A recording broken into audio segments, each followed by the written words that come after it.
this is the consumer who has that need, who has that problem to solve, and then we're over here, right, as the marketer, let's say. And we normally have a solution or the product or the service that will help solve that problem or fill that need, right? So there's a distance between us. Always there's a distance between us. So now what connects the two right now? Well, it's pretty simple. Right now what connects the two is this thing called the World Wide Web. You've probably heard of that, right? The internet. We used to call it the World Wide Web. So that's what connects the provider or the marketer and the consumer who's looking for something. Okay, so how does this process work out? Well, you wake up, you have this marathon you want to run, and you need a pair of red shoes. It's called the Red Shoe Marathon. You don't have a pair of red shoes, you realize you need a pair of red shoes, so you go on the internet, right? You go into Google and you punch in what? I need a pair of red shoes. And then out comes all these solutions to finding those red shoes. That's how it works right now. So think about this before the internet. What did you have to do if you need a pair of red shoes? What options did you have? Who knows? What options, if the internet wasn't here, what options would you have to find a pair of red shoes? Go to the store. Go to the store, yeah? The shopping mall. The shopping mall? Go to the store, right? Okay. What if that store that you knew about didn't have a pair of red shoes because you knew that they didn't have a pair of red shoes? What's your next option? Go to the next store. Go to the next store or the next, and the only way to get there would be to probably walk there or get in your car and find out, right? It's almost like now, if you needed to find something out, you go online and you're searching online for that particular product or service. If they don't have it, you go to the next store, you look at it through the Google's perspective. Okay, so that's what we do. So what's in between the consumer who has a need and a problem and the solution? What tool do we use to let the consumer know we have the answer to their problem, or we have their whatever they need, we have something to give them? What tool do we use here? The internet is how we deliver it, but what do we put in? What do we use to get in front of them? The what? The search engine. The search engine is not ours. It's part of the system. Well, when you go on the search engine, what do you see? You go into the search engine, what do you see? You put in red shoes, what comes up? Different stores, different images, different content, maybe the company's website, right? So we call all of that, what comes up, we call all of that content. It's all the content. It's all the messaging.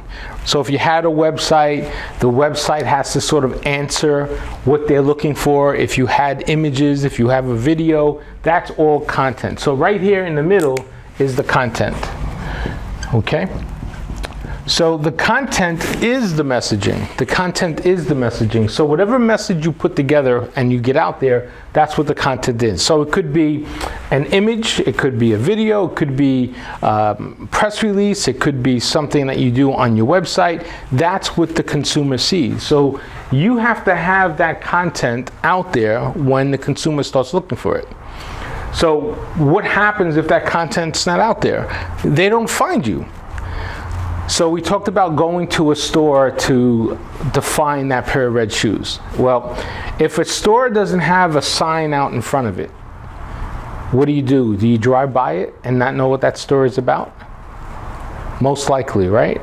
You don't know what that store is about. So let's say I had Professor Ken's shoe store, but it didn't have a sign. How would you know I sold shoes? You just walked in and you would have to come by it. You would just have to end up, oh, there's a shoe store there. That's cool. Let me go check it out, right? Maybe. There's no way you would know. That's sort of like a website too. So if you have a website out there and you don't have content, you don't have videos, you don't have images, you have no messaging, how is somebody going to know what your website does? They're not. No one's going to find it when they search for it unless they happen to come across it organically, which is a good way of doing it too. Maybe they get lucky and they find your website, so the communication you put out is not active. So that's why this messaging is important. That's why content's important to drive the fill that need. So what type of content are we talking about? Well, generally speaking, I like to think content is like a pyramid of items. So you have video, right? You have images, which will be photos. You have what we call copy. Copy is the text that you tie into the photos. And now you have something called audio, which is think of things like Siri, Google Home, Alexa, right? All those voice-driven opportunities are audio. That's becoming more and more dominant right now. We haven't really gotten there yet, but everything we do probably will be more audio in the future. I don't know if you're using any smart devices at home or using Alexa to turn on the lights, to cook, start your microwave, to warm up your car. 10 or 15 years from now, search is going to be all about audio. That's going to be important. So this content you create has to be tied into the video, the audio, the images, and the copy. That's where it comes in. This is your messaging. This is your communication. This is how you get in front of the consumer that will help you solve a problem. And that's the idea here. So without content, you'll never get in front of that consumer. Because if you think about it, what we're talking about here is awareness, right? Okay. So the first stage of having someone understand who you are, it's awareness. They need to become aware of who you are.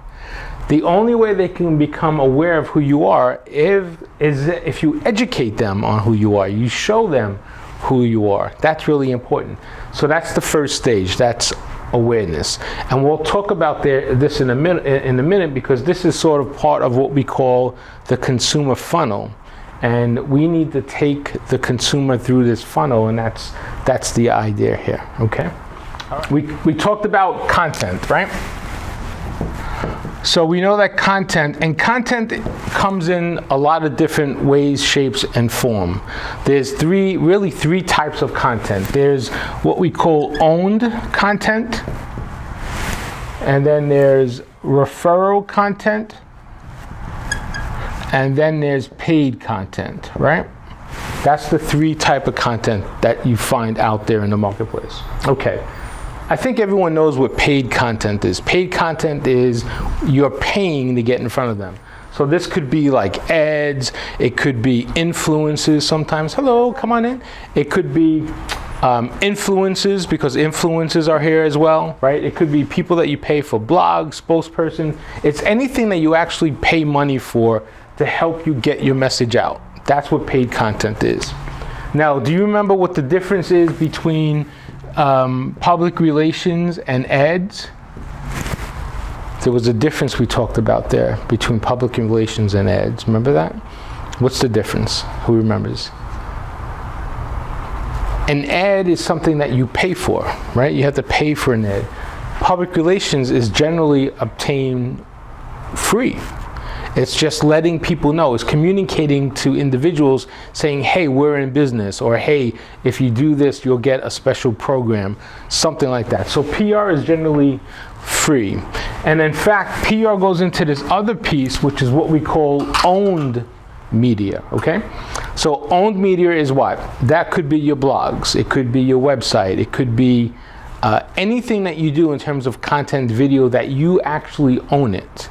You generate it, you own it, and you don't pay for it. It's generated on either your company generates it or yourself, you generate it.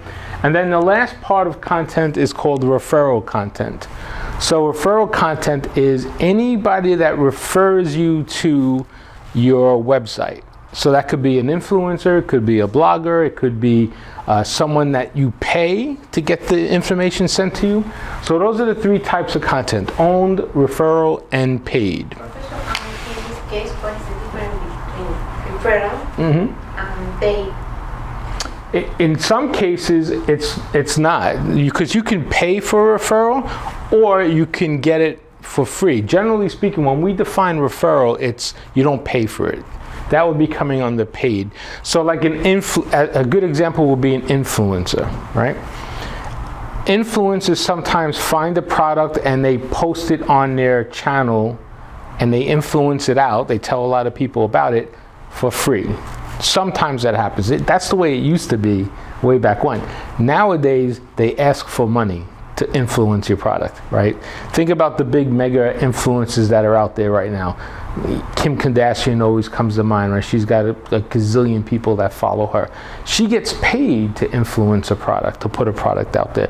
She does that less today than she did in the past. But then there are local individuals that influence product for free. They don't take money because they want people to follow them. Maybe it's an exciting product and they gain following. Eventually, though, they get money for it. So that's really the difference. And the regulations changed a few years ago. Influencers now have to disclose that they're getting paid for something. They just can't pay. They can't influence something and not disclose that they're getting paid for it, because there's a law against that now. FCC manages that, so you have to disclose it. But that's a great question, because referral is basically done for free. Like, you refer other students to my class.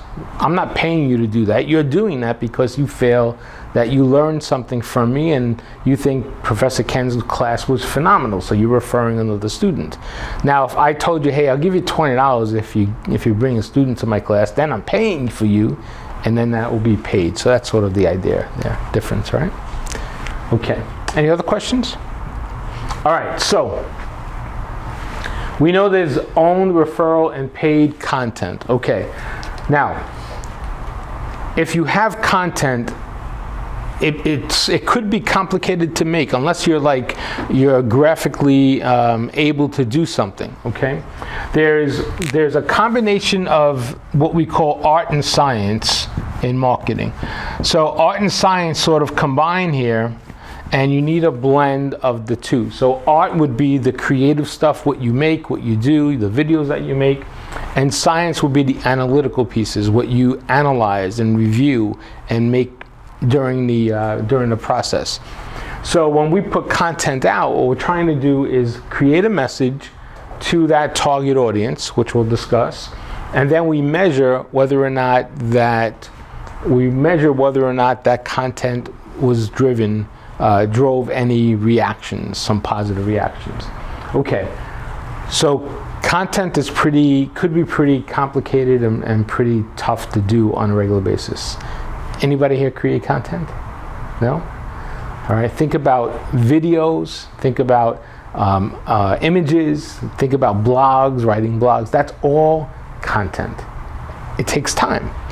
So when I tell everyone, I advise them to create content, because remember, what's between us and the consumer? How do they find us? The messaging, which is the content, right? That's the only way they can find us. So that means we need to have pretty good content. Something has to be out there for them to find us. Now, that could be a problem, because making content is not easy. Creating content is not easy. That's why you need a blend of art and science. But maybe you're not sophisticated enough to make content. Maybe the content that you make is not going to drive conversions. So then you have to pay someone, let's say, to do the content for you, and that could be an expense. So if we know that the only thing that we have as marketers is the content to drive conversions, that means we have to have it. We have to have content, okay? And the way I think about it is this. If you have content equals what? Content will equal in some value, because it's the only thing that we have that drives value to our business. So content equals value, which means that it's going to equal some impressions to us, because the more people that see that content, the more conversions we can get. So if you can see that basically content is going to drive impressions, right? Impressions are gonna drive conversions, and conversions, of course, are when you sell something. And when you sell something, that drives the value. So that content that you create drives impressions, impressions drives conversions, and that conversion brings value. So what you're creating there is value for your company, value for your brand, value for a way for the consumer to get in front of you. Without having that content, you're not going to drive any conversions. You're not going to drive any value. Why? Nobody knows what your product or service is until they see that content. So when you hear that no one creates content or no one likes to create content, it's hard to create content. Yeah, that's all true. But the reality is, if you don't create the content, you're not going to get the impressions. If you don't get the impressions, you can't get conversions. If you can't get conversions, then you don't get value, because that's how the process is. Hey, come on in, have a seat. Come on in. Okay, no worries, have a seat. All right, so that's the illustration. That's what content drives. Any questions on that whole process? Okay, all right, so let's take another look at this. So now, if we know that content is what's going to drive stuff, then we have to think about how often do we need to get the content out, right? So let's say you have a piece of content and you want to get it out, I don't know, 3 times a week. That's the idea, 3 times a week. You're only doing it Monday, Wednesday, and Friday. Now, some marketers say you have to get out content every week. Some marketers say you have to get it out 3 times a day, right? Sometimes every day. So it all depends on what your goals are and how you're driving the business. There's not really a right or wrong here. There's something that's going to work for you and something that won't work for you. So in this case, I prefer to get content out 3 times a week, even if I'm doing a product or if I'm doing a service, because I don't want to go out there and put too much content out there that would basically bore my audience. Right? I don't want to bore them. So let's say 3 times a week you want to put content out to get your messaging. How many social media platforms are there? A lot, right? So the main ones: Facebook, Instagram, TikTok, WhatsApp, YouTube. What's that? Twitter, of course, right? All these are some of the top social medias platforms that are out there. So the question is, well, what social media platform do I want to be on to get the message out? Again, that is all individualized, because what's the first thing you should look for when you're creating a message? What are you trying to do when you create a message? What's the first step of creating a message? Who remembers? Okay, so let's think about that. Let's go back to the what first, right? Remember we talked about the 4 P's, the product, place, promotion, and price. Okay, so the what is your product. How is your product different? How is your product going to help someone? How does that product solve someone's problem, right? That's the what. We talk about the USP, the unique selling proposition here. So you have to have some differentiation. Okay, after the what, what's the next thing you need to know? How? Where? Hold how, hold where. There's one more important. That's hold that too. Who? That's what I'm looking for. Why is who important? That's the target. Right, that's the target. Exactly right. That's the target. So the first thing is to know what. You have to know what you are, what you do, what your product means. Then you have to know who. Whose problem are you solving? Whose need are you trying to solve? Who will buy your product? Who is our target? That's really important. So that is your audience, right? And that's your target. So this is the target here. And here we use words like persona and avatar and all these different descriptions of what that is, okay? And we'll talk about persona here in just a second. So that who is really important. So we'll come back to that tying into content here in just a second. So now, after you know the what and the who, the next thing is what? what's the next question we want to ask? Where? Where is good, but let's hold that off for a little further. There's one even more important, I think. When? When's important too, but not yet. You're getting closer. There's not many left. How many more left? We only got 2 more left. What else? How? How? Almost there. There's only 1 more left. Where? Oh, we said where already. Oh. Think. All right, when I put it up here, you're all gonna go, oh my goodness, I can't believe I forgot that. How about why? Right? Yeah. All right. So, we know what the what is. We know what our product and service is. We know what the who is. Now we need to know the why. So I'm telling you, let's visualize this. I have that Professor Ken's bottled water.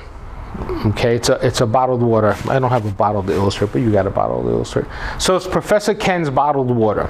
Okay, doesn't sound too great, but this is Professor Ken's marketing bottled water. If you drink it, you're going to be better at marketing, specifically digital marketing. And it's filled with vitamins and all kinds of different nutritional type elements, electrolytes, all these things are in this bottled water. So why would you drink that water? Well, you would drink that water because you want to get better at marketing. You want to maybe hydrate. You want to get smarter in what you're doing. Maybe you just want to buy it because you need water. Maybe you want to buy it because you need vitamins. So why are you engaged? Why would you buy that? So that's going to be important because this is going to tell us some of our motivations, right? Okay, so that's the why. Now we can talk about the where. The where is pretty simple in this case. The where is buying it. How do we convert them? That's the idea. How do we convert the consumer? So do you do it online? Do you do it in store? Do you do it at a flea market? Do you do it in person? Where would they do? Then we have the when, right? So when will that transaction take place? And then the next part of this is going to be the how. How will that transaction take place? In most cases, the how is going to be online or in person. Okay, so let's say this is online. Okay, so now let's say you forget everything we talked about. If you just remember these questions here, the what, the who, the why, the where, the when, and the how. If you could remember these questions, then you'll be in a better spot. That's some of the things you need to put together when you're developing a marketing plan or a business plan or any type of communications plan. The what is our unique selling proposition, the who's our audience, who's our target, the why, what's the motivations, the where are they going to buy it and convert it, because we're looking for dollars here. When will they buy it and convert it? 24/7, only during the holidays, when they need it. And then how are they going to buy it? Probably online in most cases, right? Okay, so why is it important to know all that? Because when we're creating our content, some of the things we have to answer in our content is the what, the who, the why, the where, the when, and the how. So let's say we want to sell a product during the holidays. Well, that would be the when. So we create content to talk about the when. Let's say we want to create content to explain how your product, how does Professor Ken's digital marketing water work for you? Well, because it has a little bit of caffeine in it in addition to the vitamins, so it will motivate some things in your brains, and you'll think more about digital marketing. Of course, it doesn't exist. I'm just making that up. But why? So let's create content on why. Who is this for? This is good for anyone who's in Professor Ken's digital marketing class or any marketing class anywhere in the world. That's who this product is for. And what does it do, right? So all this can be converted into content. Think about making videos or writing a blog or even having bloggers write about you or influencers talk about you. That ties into all this content. So all this what, who, why, where, when, and how helps you create content. The other thing that helps you create content are those 4 P's we talked about. So the 4 P's are product, place, promotion, and price, right? So all these 4 P's can go into the content, the messaging that you create. Very similar. So these are the things that you have to remember if you get stuck trying to create content, trying to create a message for whoever it is, consumer, service, anything. This is what you put together. You can use this application for finding a job. You can use this for running for office, political office. You can even use this on a dating app, right, to try to find your long lost love or whatever it is. What, who, why, where, when, and how, and then the 4 P's apply to how do you get the message out. That's really important here. So knowing all this helps you create the content. Without knowing all this, you cannot create content. You can create content, but it probably wouldn't be good content. It would probably just be something that you arbitrarily put together, okay? Now that content is going to be made and you're going to publish it at least 3 times a week. That's the idea. So where do we put this content? Well, let's say we put it on Facebook, right? Let's say we put it on Instagram, and let's say we put it on LinkedIn, let's call it. Okay, remember this product is a water, Professor Ken's digital marketing water. So I want to get it on LinkedIn because I know who my audience is, right? My audience is probably going to be professionals or students that want to get smarter in digital marketing. So where are they, right? Where is that audience? Most likely they'll be on Facebook. Most likely they'll be on Instagram. Most likely they'll be on LinkedIn. So these are the channels that I'm going to go ahead and put my content in, okay? Now, each content is different. So we know that LinkedIn is more of a professional network. More serious content goes on there. So things like PDF and how-to videos, but they don't sell a lot on LinkedIn. It's not used to sell stuff. It's used more to inform someone, to educate someone, right? So the content you create for LinkedIn will be different than the content you create on Facebook. Okay, so now you might have to create, let's call this content piece number 1. Content piece number 1. Then you have content piece number 2 for Facebook. Sometimes you could put that on Instagram too, right? You could put images, and so let's call that number 2. So right now you've created 2 pieces of content for your first day. Now you have to do day 2. So day 2, let's say you do a video, but video formats between Facebook and Instagram could be different. So that would be a 3 and a 4, and then you do LinkedIn again, that would be 5. Okay, 5 pieces of content so far, just in the 2 days of that 3 times a week. Now we go to day 3, and now you're going to create, let's say you do it again, you create an image for both Facebook and Instagram, and then you create 1 more piece of content for LinkedIn. So now you have 7 different pieces of content using only 3 social media channels, and that's only 1 week. Now let's multiply that 7 times 4, right? That's 28 pieces. And now let's take that 28 pieces and multiply that by 52. Who's got the math on that? Anybody? 28 times 52? 1,456. Okay, so 28 times 52 is 1,456 pieces of content. Okay, now let's say it takes 15 minutes per piece of content. So times that by 15, what do we got there? 21,840. 840. That's minutes. Divide that by 60. How many hours? 364. 364 hours just to do a year's worth of content. And that's only 3 times a week on 3 channels. So 364 hours, that's a full-time job. That's 1 full month of just doing, right, 15 days of just doing content straight, 24/7, right? So you can see that that's a lot of work.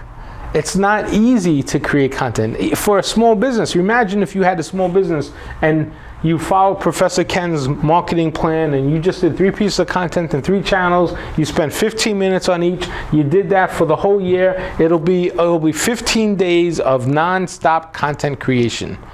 That's a lot of time. So that's why there are companies, like myself or like freelancers that create the content for you. So now with this all being said, you probably just throw your hands up and say, that's crazy. I can't make that much content. I can't get involved there. Well, that's okay. If you can't do that, can you do 1/3 of it? And if you can't do it, maybe you hire someone to do 1/3 of it. 1/3 of it, I think, is not enough. I don't think 1 time a week is enough to get in front of. Remember, what's the goal of doing this content? What's the goal of us getting this messaging out? What's the purpose of content? Value. It's going to create value because it's going to create awareness, right? So I'll give you an example. Let me illustrate that to you in like a real life example, and I'll go for like another 5 minutes before we take a break. So before I got married, when I'm married 25 years ago already, right? I took care better of myself, of course. But in order for me to get in front of a young lady that I may want to date and marry or something like that, I would have to sort of deliver myself in content, right? The image, the appearance, the look, all that stuff is how someone sees me. They're not going to be aware of me until I step in front of them. Nowadays, you just look at a dating app and you have to look at the picture and all that, so it's a little easier. But no one becomes aware of you until they see you. If you're going for a job interview, they look at your resume. And they look at your resume and they see a couple of points. Now they become a little bit aware of you. But then they get you on the phone, they understand you more. They don't close the deal until they are more aware of you. That's what content is. Who buys something without seeing it? Anybody? Does anybody buy something without seeing it? No? Now, what do you buy? What did you buy recently without seeing it? Food. I think things online, the things through Amazon. I mean, you can see it, but it's just... Well, you see the images. Yeah. I'm not talking about physically seeing it. Yeah, for physically holding it. I'm talking about all right. I have a car I want to sell you. It's a 1987 Corvette. Give me $100 and it's yours. Well, no, that's one of the things that you need to go and really check. All right. I'll tell you what. I'm gonna give you a steak dinner. $75. You're gonna get steak, potatoes, some string beans, 2 beers or whatever you like, 2 beers, and I'll deliver it here. That sounds good. I mean, Maybe. yeah. That you'll take? So you'll buy a steak dinner without knowing anything about the steak. Yeah. I would say That's so. what I'm saying. I just bought food without seeing it. Right. Is that a restaurant you've gone to before, or is you just happen to drive up on it, walked in, and try it? Okay, that might be it. Food might be it. You might buy food without seeing it. Did you look at the menu? Did they have a menu? Did they have pictures on the menu? No. They just have the words. But maybe I bought it because it's Colombia and I'm from Colombia, so I know what to expect. Possibly, right? But you did read what it was, and you knew what the ingredients should be or close to be. It should be on my list. Yeah. Yeah, but that's a good argument. I like that. Maybe you could buy food without seeing it. The point is that very rarely are we going to buy something or attract to something if we're not aware of it. So that's what content does. That's the messaging. No one's going to buy anything or see anything or think of anything without the messaging. Okay? And that's going to drive everything. So everything we've talked about the last few weeks is about communication. It's about messaging. How you tell it, what you don't say sometimes also could be interpreted as what's really happening, right? Sometimes what you don't say is as important. How you say it, the personal appearance, how you say it, the non-verbal language. There's non-verbal language too, right? So that's all part of it. That's how we think. So this content is going to drive a lot of that communication, and that's going to create some value. Now, it seems like a lot of time, but if you know this is the only tool you have to drive business, you have to do it. You have no choice. Can you operate a business now without being online? Yes or no? Nowadays? Yeah. I don't think so. Well, I think so. That it really depends of what kind of business are you doing. All right, I'll give you an opportunity to think of one. Think of one business that you don't need to be online.